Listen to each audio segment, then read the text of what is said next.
মঙ্গলবার এক ঘটনাবহুল দিনের সাক্ষী হল দিল্লি।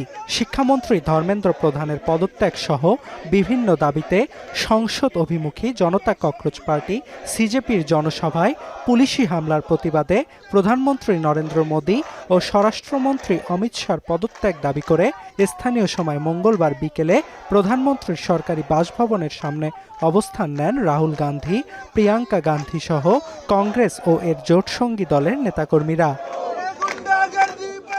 অবস্থান কর্মসূচি চালিয়ে নিয়ে যাওয়ার এক পর্যায়ে রাহুল, প্রিয়াঙ্কা সহ বেশ কয়েকজনকে টেনে হিচড়ে প্রিজন ভ্যানে তোলে পুলিশ, নেওয়া হয় স্থানীয় থানায়। এর কয়েক ঘন্টা পর রাহুল, প্রিয়াঙ্কা সহ অন্যান্যদের ছেড়ে দেওয়া হয়। থানা থেকে বেরিয়ে এসে গণমাধ্যমের সঙ্গে কথা বলেন প্রিয়াঙ্কা, জানান শিক্ষার্থীদের দাবি যৌক্তিক। এ সময় প্রশ্নপত্র ফাঁস রোধে সরকারকে সংসদে বিল পাশের আহ্বান জানান তিনি। धर्मेंद्र प्रधान जी को रिजाइन करना है, एक डिस्कशन होना चाहिए पार्लियामेंट, और जो स्टूडेंट्स प्रोटेस्ट कर रहे हैं उनकी सुनवाई होनी चाहिए।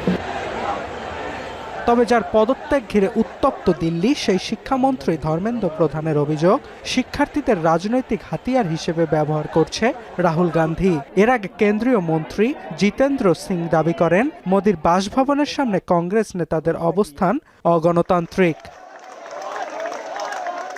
এদিকে নিজেদের দাবিতে অনড় থেকে যন্তর মন্তরে কর্মসূচি চালিয়ে যাচ্ছে সিজেপির নেতাকর্মীরা। তাদের সঙ্গে একাত্মতা ঘোষণা করে আন্দোলনে যোগ দিচ্ছেন শিল্পী, রাজনীতিবিদ, বিরোধী ও বামফ্রন্টের নেতাকর্মীরা।